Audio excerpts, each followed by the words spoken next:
Tapos pagka nakita ka, Kuya Dogs, pahalik naman sa bedroom mo.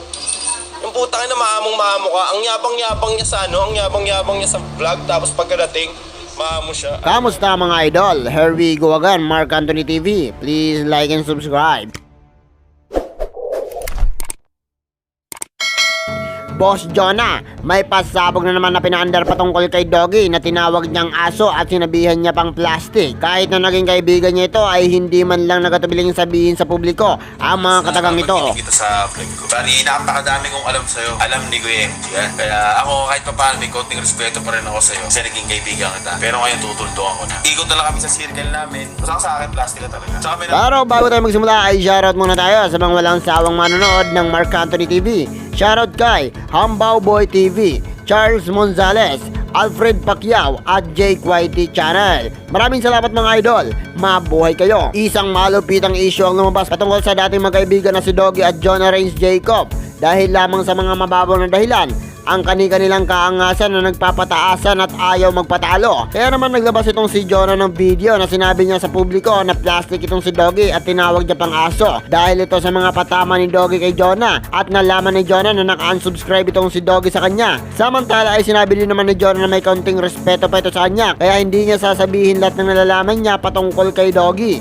Dahil sobrang dami daw na nalalaman ni Jonah about kay Dogie. Ngunit pag matapos daw ang video na ito ay hindi niya na ulit babanggitin pa ang pangalan ni Dogie sa kahit anong pang vlog. Dahil tutuldukan na niya ang pagiging magkaibigan nila. Ano nga mga ka-bad boys, bali magsasalita na nga ako about kay Aso na sinabihan ko ng plastic. Para sa akin totoo naman kasi guys dati okay nga siya. Okay naman kami pero may time kasi dati noon na tinira niya ako. After noon wala akong pake. Diba? Siguro naman ni Kuya Dogs kasi may respeto ako dyan. Idol ko nga yan eh. Isa sa mga idol ko na YouTuber yan. And then nung ako naman tumira sa kanya kasi medyo nahihilis na nga ako sa mga pasabi-sabi niya sa akin, hindi niya raw ako kilala, ganito ganyan. And then guys, ganito kasi yan, kung talagang totoong kaibigan siya, kung titirahan niya ako social media, kahit for the hype, kasi guys to, hindi to for the hype eh, ipipm niya ako, ganun dapat. So ngayon, ako, hindi ko siya piniem, kasi di ba for the hype to, tira mo, tahol ng tahol, di ba? Kasi guys, nagsimula yan about sa doon sa away namin ni Bon, which is totoo naman talaga na magkaaway talaga kami ni Bon guys. Ngayon, naging okay na kami kasi dami na rin namin pinagsamahan eh. Para sa akin, mas okay pa nga sa Bon kaysa kay Aso eh. Real talk lang. Kasi isipin mo naman yun, yung sa sinabi niyang yung sa Ford, hindi nag-alarm. Malay ko ba? Di ba? Malay ko. Tapos sobrang sisiraan mo kami na script ganito ganyan, ididimanda ako, dapat ako ni Bon.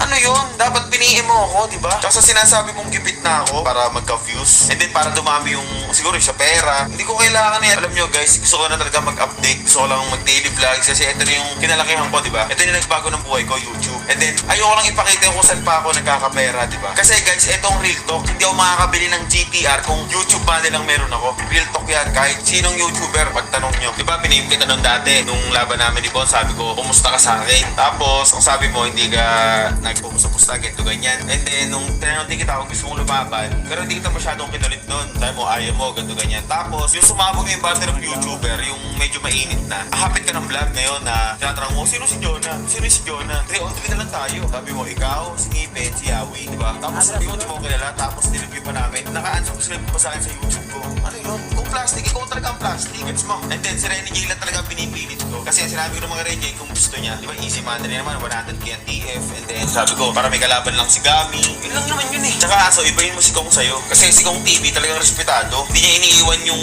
matagal niya nang nakasama. Issue! So, yun na nga, bali, nakakulan ng respeto dahil pag ikaw pwede, tumirada, ako hindi, di ba? Tsaka wag mong ibabalik yung pinagsamahan dati kasi okay ka pa nun. Kasi ngayon, parang, alam mo yan, lumaki yung ulo mo, di ba? Ako, aminado ako, mayabang ako. Pero iba ako off-cam sa on-cam. Alam niyo naman na nakakulab naming YouTuber. Kahit magtanong kayo kahit kanino, guys. Tsaka kung sinasabi mong mega license ka, ganito, ganyan. Tapos, babanatan mo kami ng hamon ng basketball, tapos di mo naman itutuloy. Mga ganyang mga pabullshitan mo, di ba? Para makapagyabang ka lang. Pag nagyayabang ka, dapat tutuhanin mo. Tsaka yung sinasabi mong yung puntahan kita dyan, sabihin kong plastic ka dyan. Kung mag-halfway tayo, kung sasabihin ng plastic, anong pupunta ako dyan, napakalayo para lang sabihin yun. Kaya nga may YouTube eh. Sabihin ko lang sa'yo, kaya PM kita kung gusto mo. Kaya ito na yung pinakalas na babanggitin kita sa vlog ko. Bari, napakadami kong alam sa'yo. Alam ni Kuya yan. Kaya ako kahit pa paano may konting respeto pa rin ako sa'yo. Kasi naging kaibigan kita. Pero ngayon tutuldukan ko na. Ikot na lang kami sa circle namin. Basta sa akin, plastic ka talaga. Tsaka may nakalimutan pala akong sabihin sa'yo. Kung malakas yung nasa likod mo, mas malakas yung nasa likod ko. Brus ko brus lang malakas.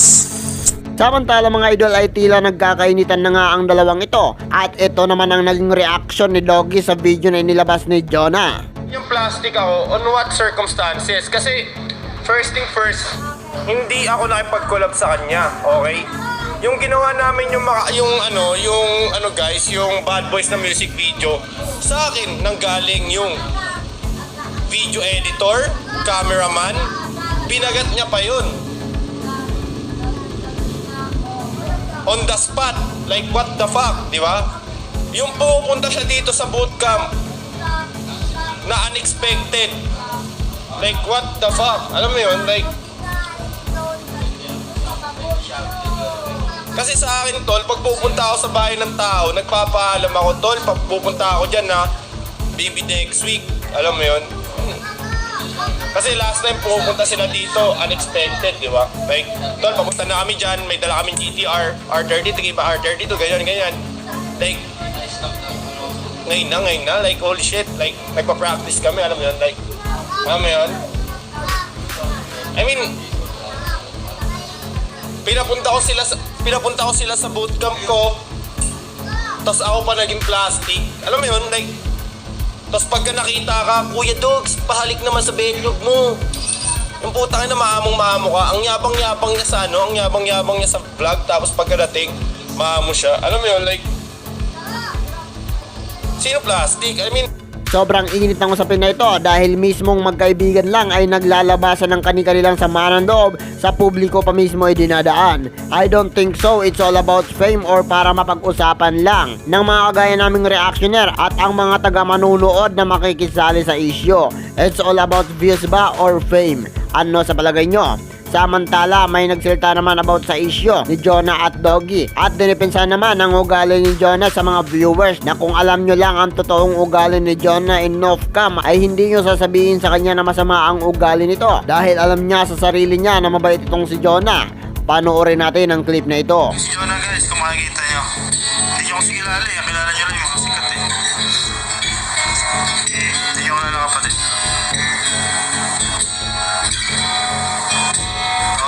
Oo nga Ram, hindi nila kilala eh. Ganun talaga. Hindi kasi nag-rebat si Jonah eh. Sabi ko mag-rebat siya doon kay Dogie eh. Una kasi niyabangan ni Dogie sila Jonah, 3v3 daw. Tapos ang hinamon, hindi naman hindi naman pumalag, bawal daw sila. Ang ginagawa ni Dogie kasi minamalit niya sila Jonah eh, brosco eh. Tapos kapag siya ginanon, iyak na. Ano sa palagay nyo mga idol? Sa nag-iinit na isyu na ito patungkol kay Dogie na tinawag ni Jonah na aso, ang dating magkaibigan na ngayon ay magkagalit. Sino nga ba sa tingin nyo ang plastic sa kanilang dalawa? Itong si Dogie nga ba na sinabihan ni Jonah ng plastic o itong si Jonah na nagsasabing plastic? Ano sa palagay nyo? Mag-comment na! Hanggang dito na lang tayo mga idol at kung nagustuhan mo ang video na ito ay baka pwedeng makahingi ng like and subscribe. Pindutin nyo na rin ang notification bell para palagi kang updated sa mga video na kagaya nito. Maraming salamat!